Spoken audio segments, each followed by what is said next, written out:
Buat saya pribadi, saudara, understanding bagaimana hatinya Tuhan, segitunya dia ketika dia memutuskan untuk mengasihi saudara dan saya. I don't know dengan saudara, for me it's mind blowing. Bagaimana dia bisa mengatakan dia yang tidak menyayangkan anaknya. Itu buat saya mind blowing. Apalagi kalau anaknya aja dia kasih apa sih yang dia nggak kasih buat saudara dan saya. Hari ini saudara kita memasuki bulan April. Saya ingin membawa saudara melanjutkan perjalanan kita, boleh ya? Kita jalan lagi, experiencing God the Son. Jadi tema bulan April ini, My Dear Jesus. Saya akan membawa saudara, saya akan memperkenalkan kepada saudara satu sosok pribadi yang, apa ya saudaraku, saya berhutang segalanya pada pribadi ini. Ini adalah satu sosok pribadi yang sudah menyelamatkan hidup saya. Dia yang mengambil saya, dia yang menarik kehidupan saya, saudaraku. My best friend, sahabat terbaik saya, my everything, saudaraku, segalanya di dalam kehidupan saya. Dan izinkan hari ini saya memperkenalkan sahabat terbaik saya ini kepada setiap saudara di tempat ini. Dan bolehkah sebelumnya saudaraku kita berikan tepuk tangan terlebih dulu kepada pribadi yang sudah mengerjakan yang terbaik, yang lebih dari yang sanggup kita bayangkan. Sekali lagi boleh tepuk tangannya yang paling meriah buat Raja di atas segala raja. Experiencing God the Son. Saya akan memulai firman ini dengan sebuah percakapan yang terjadi antara Yesus dengan muridnya yang namanya Filipus, saudaraku. Dan kenapa percakapan itu menjadi sangat penting? Kita buka lebih dulu yuk. Yohanes pasalnya yang ke-14 ayatnya yang ke-8 sampai ayatnya yang ke-9.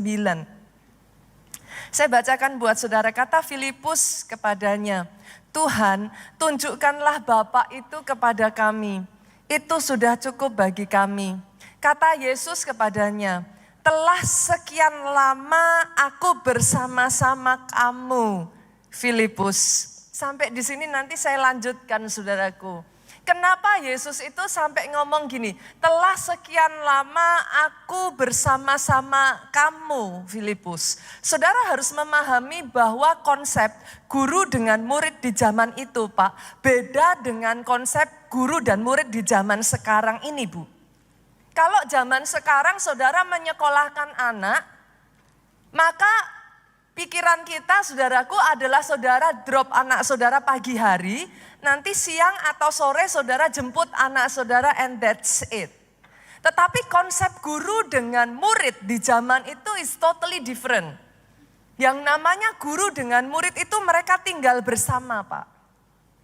Zaman dulu kalau saya bilang itu guru saya, kemanapun dia pergi saya ikuti, Pak. Saya tidur di tempat dia tidur, saya makan bersama dengan dia, apapun yang dia lakukan saya lihat, disitulah saya dimuridkan, disitulah saya ditraining. Itu konsep guru dengan murid di zaman itu, saudaraku. Itu sebabnya pada saat Filipus bertanya kepada dia, tunjukkan Bapak, Yesus itu ngomong, telah sekian lama loh aku bersama dengan kamu, masa engkau tidak mengenal aku? Ini pertanyaan yang sangat menarik, saudaraku, buat saya. Bahkan bagi Filipus setelah dia mengenal Yesus begitu lama, bagaimana bisa Yesus ngomong, kok kamu masih belum kenal aku? Ini jadi satu pertanyaan yang gantian kita tanyakan dalam hidup kita, saudara. Seberapa kita kenal Yesus? Itu yang jadi pertanyaan, Pak. Bukan how long. Karena di sini Yesus ngomong sama Filipus, kamu udah kenal aku sekian lama. Bagaimana kamu belum mengenal aku? Jadi pertanyaannya bukan how long do you know him, tapi how far, seberapa kamu mengenal dia. Poinnya saudaraku, sesederhana semakin kita mengenal seseorang, kita itu jadi ngerti karakternya kayak apa, Pak. Kita jadi ngerti dalamnya kayak apa, kita jadi ngerti yang dia mau itu apa. Ketika dia mengatakan sesuatu, kita jadi ngerti maksudnya apa. Make sense ya Bapak Ibu?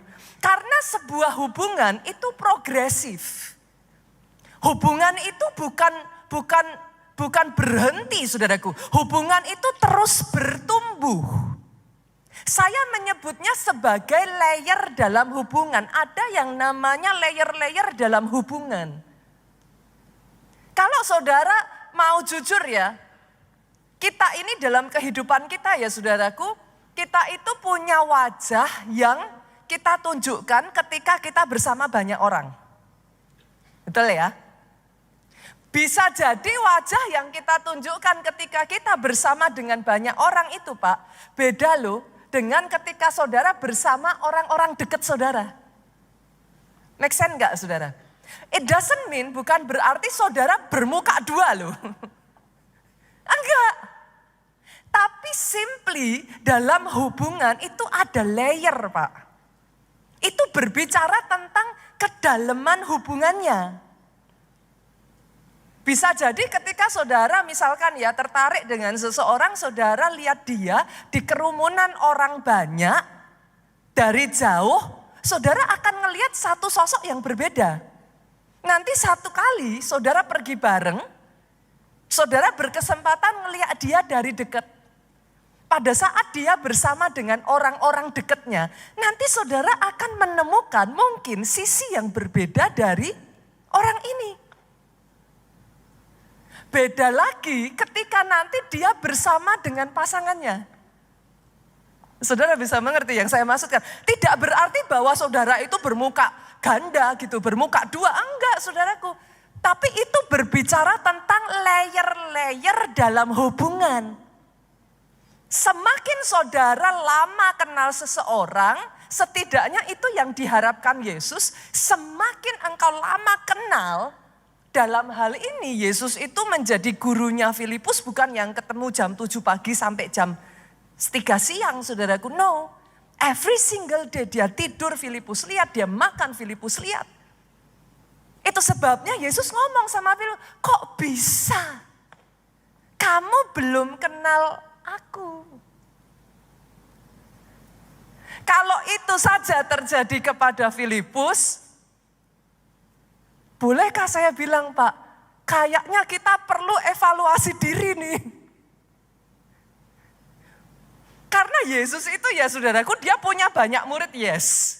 Tapi jangan salah loh, dia punya 12 murid terdekat. Ini murid yang terus kemana-mana ikut aja deh, pokoknya Yesus apa aja dia ada gitu. Dan Filipus itu salah satu dari 12. Kebayang gak saudara? Kalau Filipus saja, Yesus itu bisa ngomong, kok bisa kamu belum kenal aku? Pertanyaannya sekarang, bagaimana dengan kita? Seberapa kita kenal dia? Kenapa itu menjadi begitu penting, Pastor? Karena kalau kita semakin kenal seseorang, dari situ kita semakin bisa menangkap apa isi hatinya dan kita bisa merespon dengan baik, Pak. Kadangkala pernah enggak saudaraku, saudara ngobrol, enggak usah jauh-jauh deh. Saudara kita bicara aja, pengenalan kita akan pasangan. Pernah enggak ngobrol sama suami istri, bisa salah sangka loh. Coba saya tanya dulu di sini, berapa banyak yang sudah menikah lebih dari 5 tahun boleh lambaikan tangan saudara? Berapa banyak yang sudah menikah lebih dari 10 tahun boleh lambaikan tangan saudara? Oke, setelah mengenal 10 tahun, pernah enggak saudara ngobrol bisa salah paham? Saudara bisa mengerti yang saya katakan ya. Kita maksudnya mau ngomongnya baik. Kita muji nih bapak-bapak, pernah enggak ngalami? Muji istrinya, aduh masak kan. Wah enak loh, wah enak. Istrinya ngomong apa? Ada maunya ya? Ada maunya ya? Ini maksudnya apa nih? Muji atau muji? Nah, saudara ngerti yang saya maksudkan kan? Nah, coba cek saudaraku, kalau sama pasangan yang saudara hidup bersama aja, sebagian ngomong nikah udah 10 tahun. Bisa loh begitu. Coba cek, seberapa kau kenal anakmu? Saudara sering berkata kepada saya kayak gini, Pastor tapi kan saya tinggal serumah. Saya bersama terus. Engkau boleh tinggal serumah, engkau boleh hidup bersama. Yang satu ke kiri, yang satu ke kanan. Engkau nggak tahu dia bergaul dengan siapa. Engkau nggak tahu apa yang dia lihat. Sehari-harinya buka YouTube apa yang dibuka. Dia mengisi dirinya dengan apa. Saudara mengerti yang saya maksudkan? Lebih-lebih lagi. Dengan Tuhanmu. Jangan heran, itu sebabnya saudaraku, kita kenal dia lama, tapi karena kita nggak benar-benar kenal, berapa banyak di antara kita ketika diizinkan masalah terjadi, kita curiga loh sama Tuhan. Apa yang kita katakan? Apa yang kita katakan ketika masalah terjadi? Kok gaya. Coba saudara bisa mengerti yang saya poin-poin yang ingin saya masukkan di sini. Kalau kita tidak benar-benar kenal saudaraku, kadangkala ketika kita ngalami sakit penyakit, kita bisa ngomong loh. Tuhan ngutukin saya. Saudara bisa nangkep?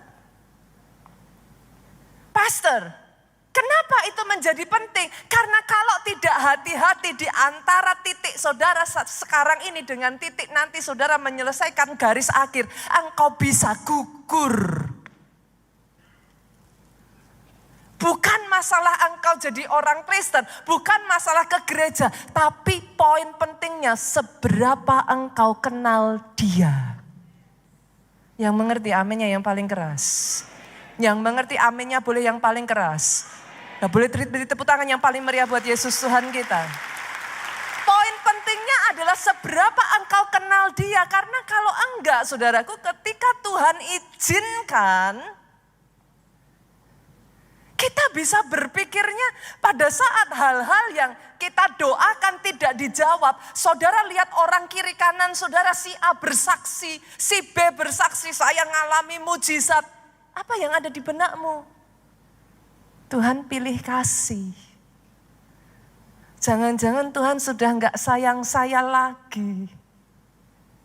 Hari ini saya berdoa ya saudaraku. Hari ini saya berdoa. Firman ini selama 3 bulan ini ya saudara. Ini merombak cara pikir saudara. Saya berdoa Tuhan mulai mengerjakan kehidupan kita saudaraku. Satu demi satu, Dia mulai memunculkan dirinya dalam kehidupan saudara.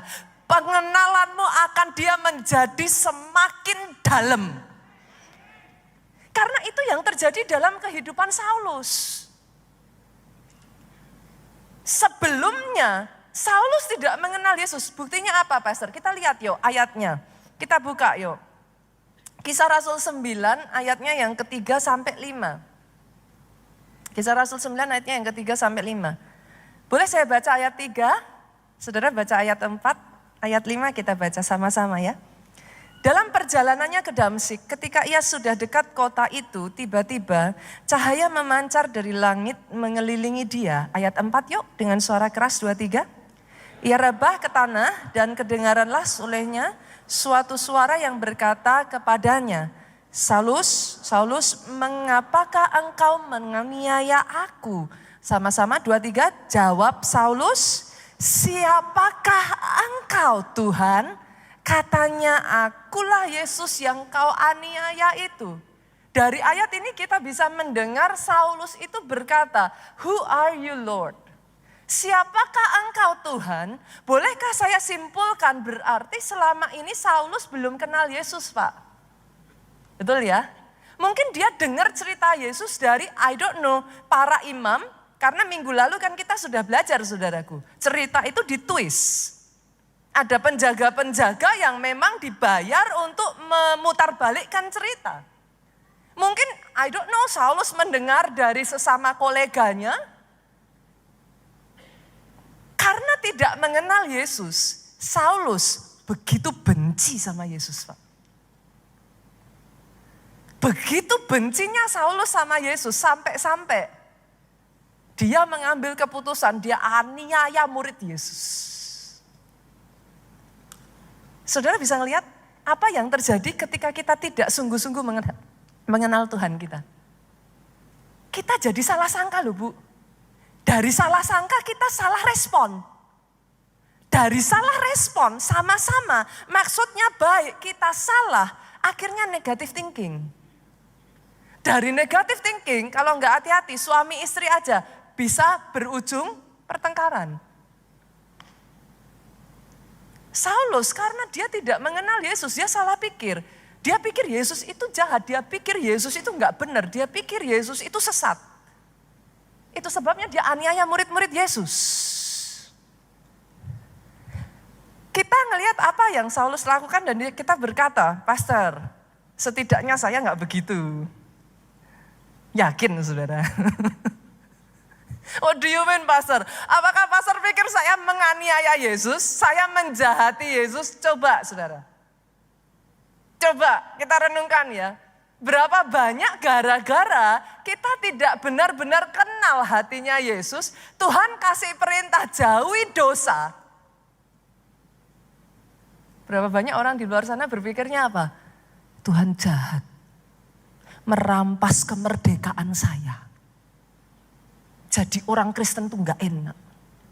Apa-apa gak boleh, apa-apa gak boleh. Saudara bisa mengerti yang saya maksudkan? Meanwhile, buat Tuhan, that is a way to protect you. Yang mengerti katakan amin. Itu bukan masalah surga neraka saja saudaraku. Kamu jangan buat dosa ya, nanti masuk neraka ya. No, karena dia punya rencana yang begitu besar. Bahkan sebelum nantinya engkau masuk ke surga, di bumi ini pun ada rencananya yang besar atas hidupmu. Oh, tepuk tangannya boleh sekali lagi yang paling meriah buat Yesus Tuhan kita. Tapi karena nggak kenal hatinya, kita curiga. Ah Yesus Tuhan maunya cuman membatasi aja, ini nggak boleh, itu nggak boleh. Kuno, nggak fun. Kristen itu nggak fun. Saudara ngerti? Berapa banyak ketika Yesus kasih perintah pergi, jadikan semua bangsa murid. Jujur. Gimana respon saudara? Yes pastor, antusias. Saya akan pergi, jadikan semua bangsa murid. Gitu saudara? Atau udah kerja aja berat. Nginjil. Saudara bisa ngerti maksud saya? Karena kita gak ngerti apa sih hatinya Tuhan.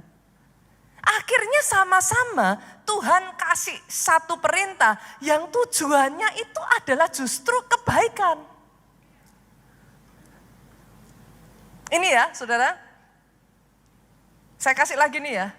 Berapa banyak ketika pendeta sudah bicara keuangan. Nah, perpuluhan, persembahan, alarmnya bunyi. Kalau Maleaki udah dibaca langsung. Coba saudara renungkan. Kalau Maleaki 3 ayat 8 dibaca. Bagaimana kamu bisa menipu Allah, merampok Tuhan? Berapa banyak orang, saya tuh nemuin ya saudaraku, kadang saya gak habis pikir. Di Instagram ya, di sosial media ya saudaraku. Literally loh, yang dibahas hal yang lain loh saudaraku. Kita sedang ini, itu dan lain sebagainya. Ada saja tuh komen tuh yang ngomongnya gini. Persepuluhan lagi, saya sampai mikir, saya pikir bingung. Saya lihat videonya lagi, saya lihat komennya, saya lihat videonya. Nggak nyambung. Tapi saudara bisa mengerti? tujuannya Yesus kasih perintah itu. Kenapa sampai dikatakan bagaimana manusia bisa merampok Allah? Sebagian ngomong gini, Tuhan enak saja kok nuduh saya ngerampok Tuhan. Ada yang berpikir bisa begitu? Ada yang berpikir Tuhan tuh kok tega sekali sih, udah hidup susah, perjuangan berat, masih disuruh ngasih persepuluhan. Kalau enggak hati-hati sama seperti Saulus, saudaraku. Loh jujur, akhirnya kan pendetanya ikut dibully toh. Loh coba, ayo. Berapa kali? Kalau jujur tanya ya saudaraku, akhirnya yang kena siapa? Nah, pendetanya yang kena toh. Nah, ini akalannya pendeta. Ini paling nanti uangnya masuk kantongnya pendeta. Lah, saudara bisa melihat?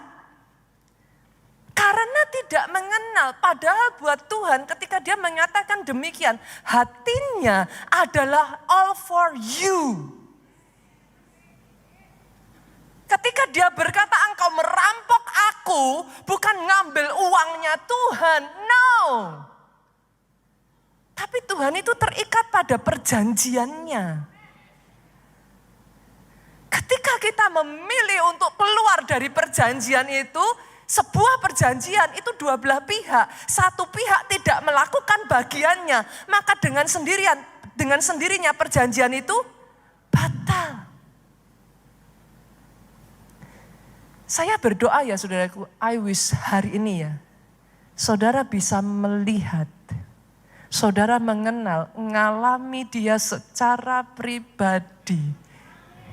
Karena ketika Saulus yang sama, yang tadinya belum mengenal dia, menganiaya Yesus, menganiaya murid-muridnya. Coba lihat saudaraku, apa yang terjadi ketika hari itu saudara, Saulus ketemu dengan Yesus. Kita buka. Ayatnya di dalam Filipi 3 ayatnya yang ke-7 sampai ke-9. Saya akan bacakan kepada saudara terjemahan masa kininya saudaraku. Saulus yang sama yang tadi ngomong seperti itu. Sekarang dia ngomong apa? Tetapi karena Kristus, maka semua yang dulu, saya ganti kata saya dengan aku ya saudaraku. Supaya lebih enak aja. Maka semuanya yang dulu aku anggap sebagai suatu keuntungan, sesuatu yang menguntungkan, sekarang menjadi sesuatu yang merugikan.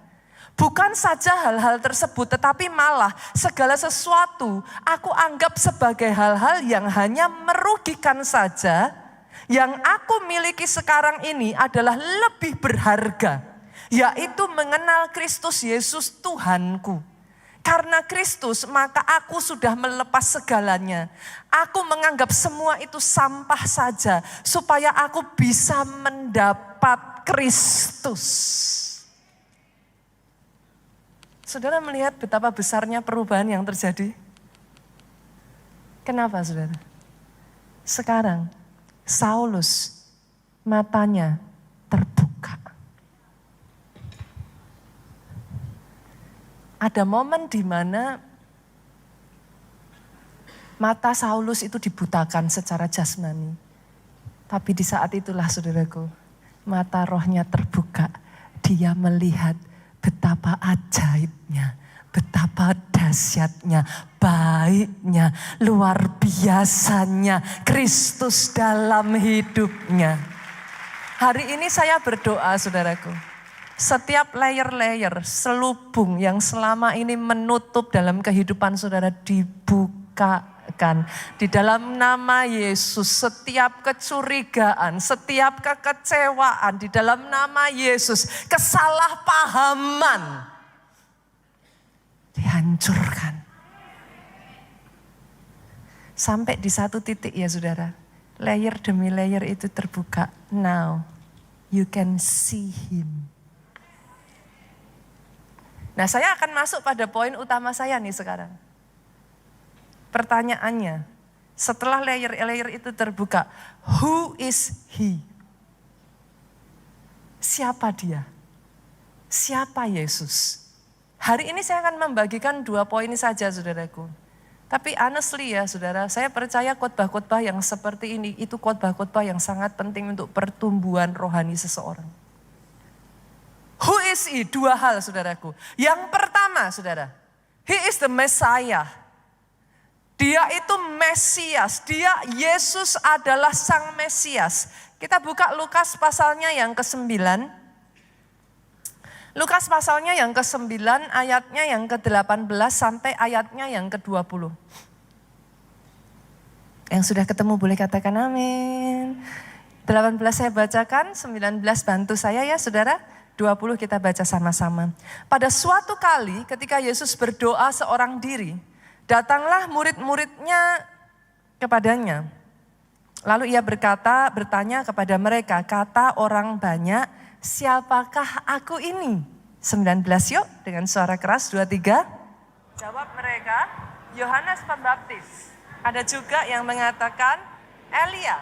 Ada pula yang mengatakan seorang dari nabi-nabi dahulu yang telah bangkit. 20 sama-sama 23.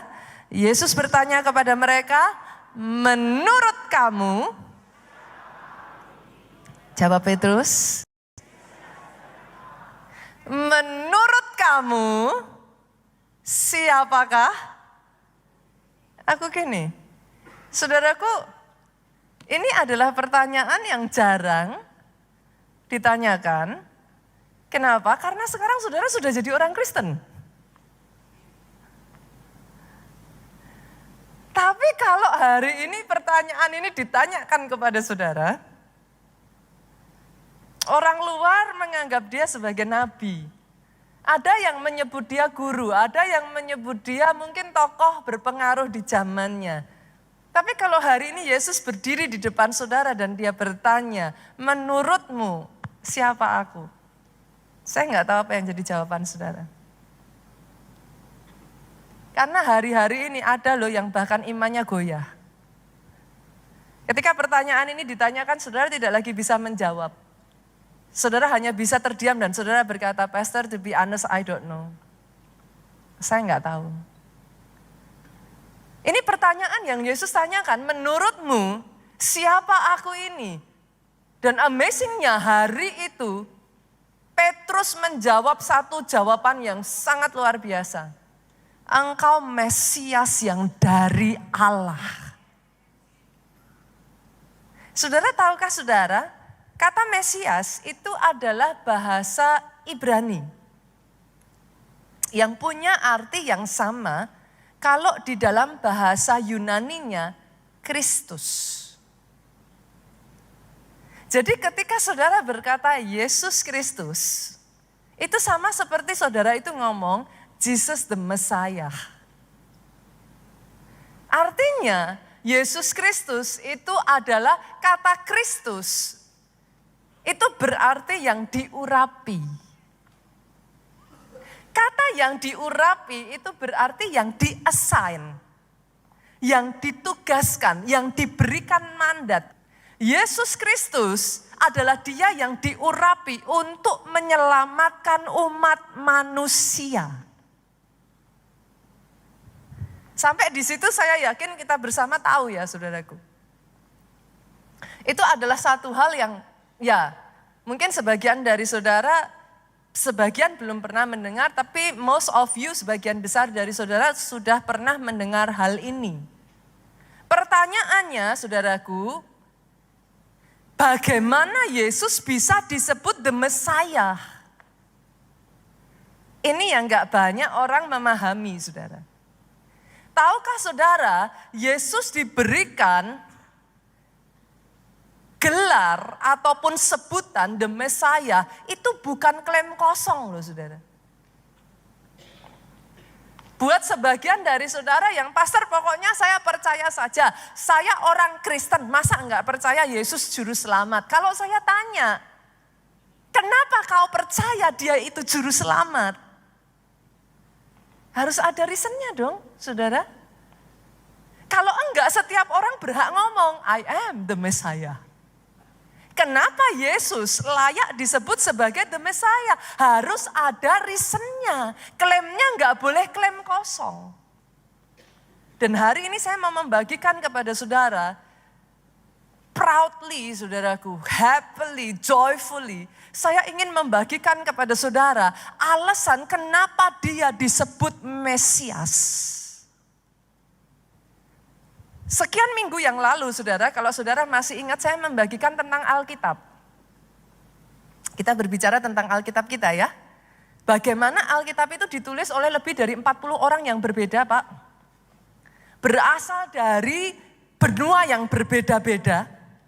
Melalui jarak waktu yang bisa dikatakan lebih dari 1.500 tahun Pak. Oke? Jauh sekali. Tapi hebatnya, Alkitab yang ditulis oleh orang yang berbeda dari sudut latar belakang orang yang berbeda. Ada yang petani, ada yang nelayan, ada yang raja, ada yang nabi. Berbagai macam jenis profesi saudaraku. Melalui 1.500 tahun ini saudara. Dia punya kesamaan tema. Kesamaan temanya apa? Keselamatan untuk umat manusia. Di dalam Alkitab, kalau saudara membaca di seluruh Alkitab dari perjanjian lama sampai ke perjanjian baru, saudara akan menemukan kesamaan tema ini. Keselamatan untuk umat manusia. Itu sebabnya kalau saudara membaca di dalam perjanjian lama, saudara akan menemukan yang saya sebut sebagai nubuatan mesianik. Nubuatan tentang Sang Mesias. Karena memang itu sudah direncanakan sama Tuhan sejak dari dulu saudaraku. Nah inilah yang saya ingin mengajak saudara untuk melihat. Nubuatan-nubuatan tentang Sang Mesias ini saudara. Kita buka ya, nanti saudara boleh lihat saja ke layar saudara. Saya akan membacakan kepada saudara, apa sih nubuatan-nubuatan yang diberikan tentang Sang Mesias. Mika 5 ayatnya yang kedua. Menyebutkan di sana bahwa Mesias akan lahir di Bethlehem, saudaraku. Muncul ya? Oke. Perhatikan baik-baik ya, saudara. Jadi ke depan kalau saudara menyebut Yesus itu juru selamat, itu bukan klaim kosong, saudara jadi ngerti gitu. Hosea 11 ayat 1 menyebutkan Mesias akan tinggal sementara di Mesir. Matius 2 ayatnya yang ke-23 menyebutkan Mesias akan disebut orang Nazaret. Masuk lagi ya saudara. Sakaria 9 ayatnya yang ke-9 menyebutkan Mesias akan masuk ke Yerusalem menaiki keledai beban muda. Oke? Lanjut lagi ya. Sakaria 13 ayat 6 menyebutkan Mesias akan dikhianati oleh orang yang dekat dan menderita luka. Jalan lagi ya, saudara jalan lagi ya. Sakaria 11 ayat 12 menyebutkan Mesias akan dikhianati demi 30 uang perak. Jalan lagi ya. Sakaria 11 ayat 13. Uang itu akan dipakai untuk membeli tanah tukang periuk atau penuang logam. Jalan lagi ya. Yesaya 53 ayat 7. Mesias hanya diam, tidak membuka mulut saat disiksa. Jalan lagi ya, Mazmur 22 ayat 17. Mesias akan ditusuk tangannya, penjahat di antaranya, banyak orang akan memandang dan membuang undi atas jubahnya. Perhatikan ke depan, this is my point. Dari semua mesianik, profesi, nubuatan-nubuatan tentang Mesias yang akan datang, tahukah saudara, Yesus menggenapi semua nubuatan itu dengan sempurna. Oh, saya tidak mendengar kata amin yang paling keras dari tempat ini, saudaraku. Boleh nggak saya perjelas, saudaraku? Karena saya merasa wow-nya saudara dengan wow saya berbeda. Saya perjelas ya. Seorang ahli matematika, saudara, membuat satu perbandingan. Namanya adalah Peter Stoner, saudara. Dia membuat satu menghitung probabilitas. Diambil dari 8 nubuatan saja. Enggak jauh-jauh, jangan yang lain-lain dulu. Karena nubuatan itu banyak sekali, saudara. Hebatnya tadi seperti yang saya katakan, Yesus menggenapi semua nubuatan itu. Peter Stoner mengambil 8 nubuatan itu, saudaraku. Dia membuat probabilitas. Saya bacakan kepada saudara, lihat ini. Kemungkinan kalau ada orang yang lahir di Bethlehem, 1. Banyak dong yang lahir di Bethlehem. Oke ya, ini pemahamannya saudara harus nangkep dulu. Oke, orang yang sama yang lahir di Bethlehem itu, yang kedua, harus masuk ke Yerusalem menaiki keledai beban muda. Oke ya, orang yang sama yang lahir di Bethlehem yang masuk ke Yerusalem dengan menaiki keledai beban muda itu, saudaraku, harus dikhianati oleh orang terdekatnya. Dibuat probabilitasnya, saudara. Dikhianati orang terdekatnya dan harus dijual dengan 30 keping uang perak. Dihitung tuh, probabilitasnya benar-benar dihitung sama Peter Stoner ini, saudara. Orang yang sama yang lahir di Bethlehem, masuk ke Yerusalem menaiki keledai beban muda, dikhianati orang terdekat dan dijual 30 keping uang perak tadi, haruslah uangnya dipakai membeli tanah tukang periuk. Dihitung lagi sudah, sama Peter Stoner. Orang yang sama haruslah meninggal dengan cara ditonton orang banyak. Dengan kondisi tangannya ditusuk, dipaku, dan jubahnya diundi. Saudara sekarang tahu kenapa saya wow. Dari hanya 8 nubuatan tadi dihitung oleh ahli matematika, probabilitasnya adalah 1:100 kuadriliun. It's impossible. Ada satu orang yang bisa memenuhi 8 nubuatan tadi. Artinya saudaraku, kalau Tuhanmu memenuhi bukan hanya 8 nubuatan, dia memenuhi sekian banyak nubuatan yang ditulis oleh orang yang berbeda-beda. 1.500 tahun jaraknya. Saya harus mengatakan kepada saudara, Yesus disebut Mesias, bukan klaim kosong. Oh, hari ini saya mau mendengar tepuk tangan yang paling meriah.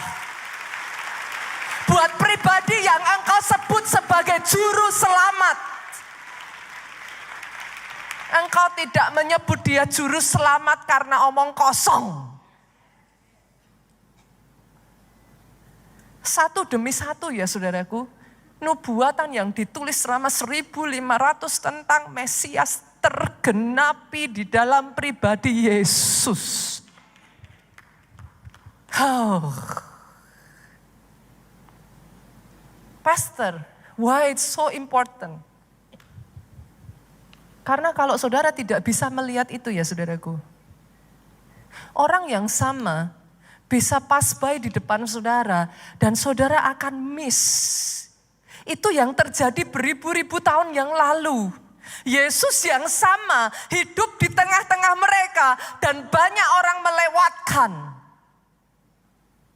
Saya berdoa hari ini kau bisa melihat who is he? Siapa dia? Karena kalau saudara bisa melihat he is the Messiah, dia juru selamat. Saya harus katakan ini, tidak ada satu dosa pun yang dia tidak bisa ampuni.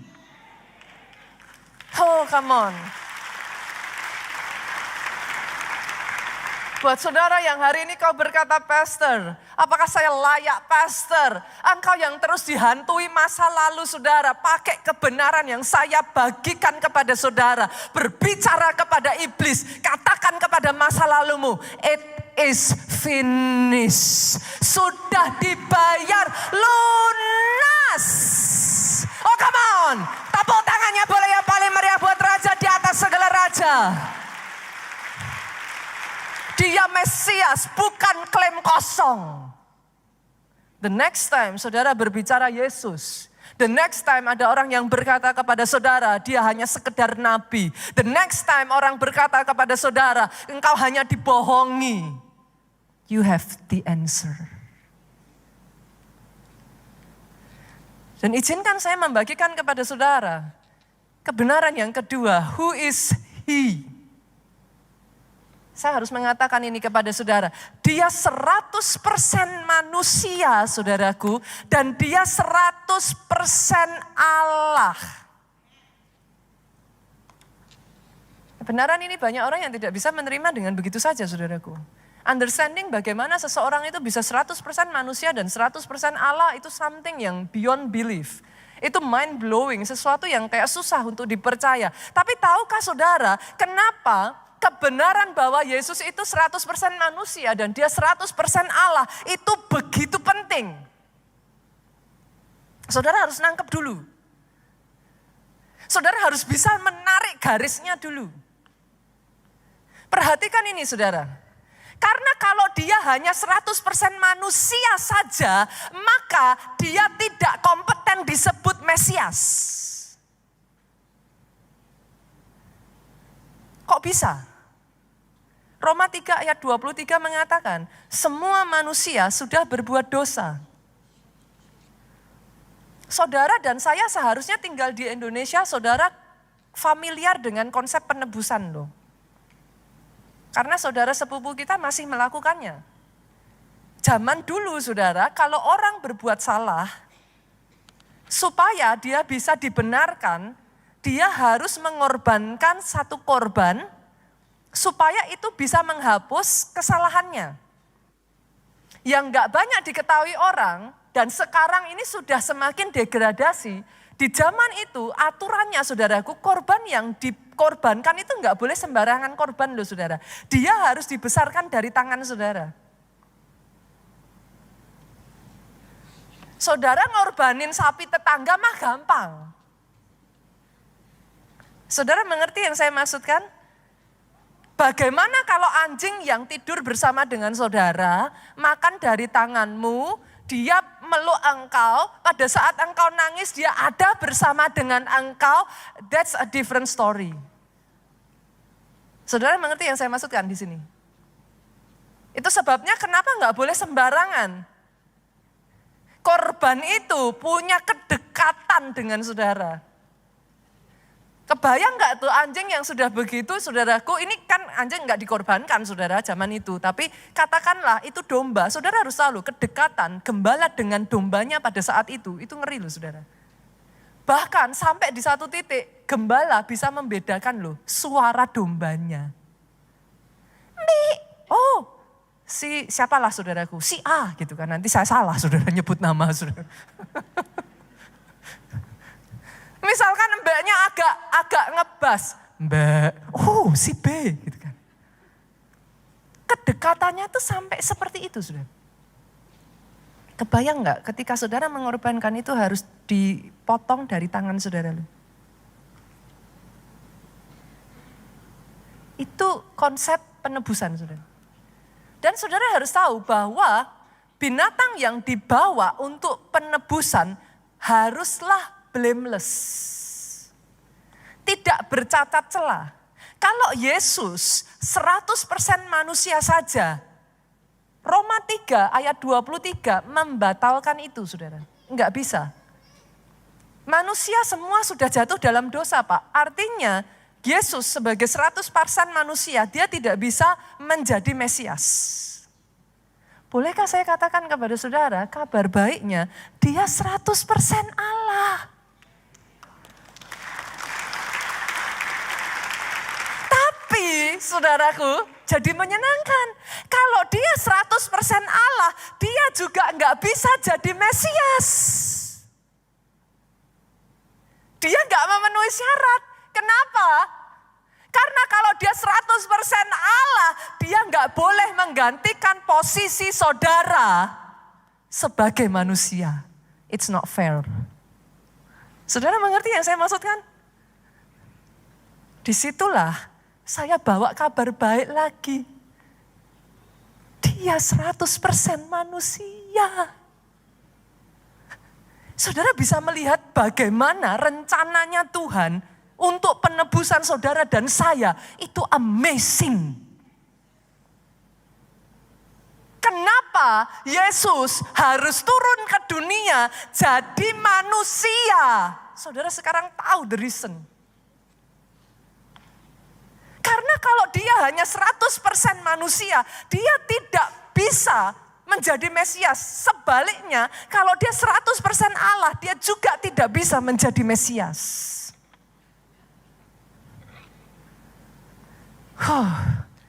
I don't know with you ya saudaraku, kebenaran ini buat saya mind blowing.